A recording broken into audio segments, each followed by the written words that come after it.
This is the Dollemore Daily, and I'm Jesse Dollemore. For quite a while, I've been talking about how it will be journalism in large measure that saves our democracy, if our democracy is to be saved. And the Rolling Stone just did some great reporting that Donald Trump is now telling his lawyers to get my top secret documents back. They were really delving into the mind and motivations of Donald Trump, who doesn't look at public service, who doesn't look at being president of the United States as an honor. He looks at it as something he did for us.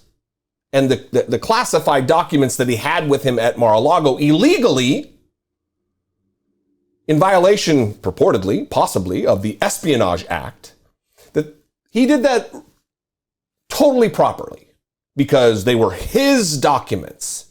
They didn't belong to you and me and we, the people. They were his. I'm going to read a little bit from this Rolling Stone article entitled, "Trump Tells His Lawyers, Get My Top Secret Documents Back. The ex-president is desperate to recover the classified trove taken from Mar-a-Lago and is pushing his legal team on a long shot maneuver to return them." Look, I don't know if someone at the Rolling Stone is watching some of my videos and listening to how I refer to the ex-president, but look at that. Let's put that up again. Look at that front page of this article. Look at the picture of Donald Trump. It's akin to when I read the statement by Donald J. Trump. It's very, very similar to that. So kudos, Rolling Stone. If I've been some inspiration, just doing my duty.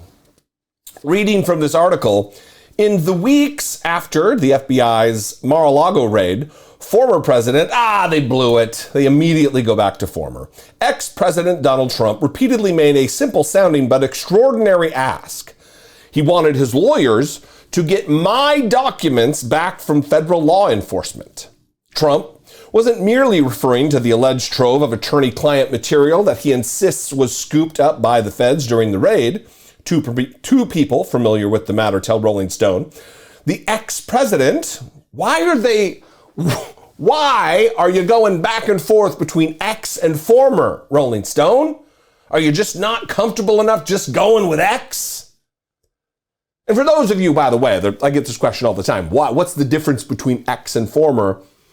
I'm just being smug and snarky because nothing good comes with ex. That's why when I came up in the Marine Corps, you don't call yourself an ex-Marine, you call yourself a former Marine.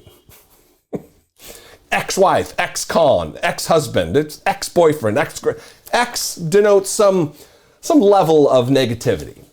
Anyway, colloquially.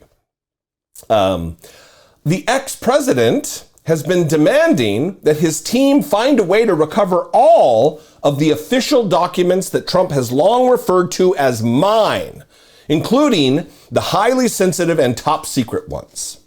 Sources close to Trump agree with outside legal experts that such a sweeping legal maneuver would be a long shot at best. Quote, I hate to break it to the former president. What are we doing here? But I do not think he is going to get all the top secret documents back, says one Trump advisor. That ship has probably sailed. Further, several longtime Trump advisors say they want absolutely nothing to do with the now infamous boxes of documents, fearing that any knowledge of them could invite an unwanted knock on the door from the feds. Who would want any of that back? If it's what they say it is, keep them the hell away, a second advisor says. Still, the ex-president's legal team appears to be working to retrieve at least some of the papers seized during the August 8th federal search. In recent days, the Trump team, led by former federal prosecutor Evan Corcoran, has been quietly prepping additional legal arguments and strategies to try to pry back material that the feds removed from the ex-president's Florida abode and club, the sources say. That's what they're doing here. They're former. They're alternating between. Get it together. Commit to the bit, Rolling Stone.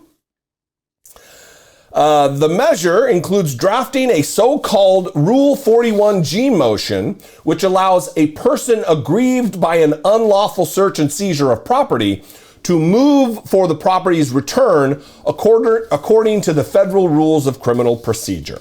Well, that's not going to work here because this wasn't improperly removed. Again, let's go back to the beginning here, to the root issue. And look at this from the perspective of reality, because Merrick Garland, someone I've criticized time and time again for being too cautious, too slow. Merrick Garland is dotting his I's and crossing his T's, or as Sean Hannity would say, crossing his I's and dotting his T's. He's doing this with a methodical nature because of the gravity of the situation, that we have an ex-president swept up in a criminal investigation. He's not doing this willy-nilly. He's taking sure that every I is crossed and every T is dotted. Right, Sean Hannity? Anyway, this is a remarkable glimpse into the mind of our ex-president, who thinks that his service to the United States garnered him with resources. That these highly classified, sensitive materials that are so sensitive, they can't even be generally described in public, that they are his, not the property of the United States of America. They're his. Because that's what this all has been about since the very beginning. It's all about him, what he can gain, what he can grift out of the system. What do you think? I'd love to know. You can call, leave me a brief voicemail, 714-576-4054. Of course, you can email me, daily@dollemore.com. Follow me on social media. I'm at Twitter, on Twitter, @Dollemore, Instagram and TikTok, @Dollemore. And if I bring you value, if there's somebody else out there on this platform that does more for you than I do, support them.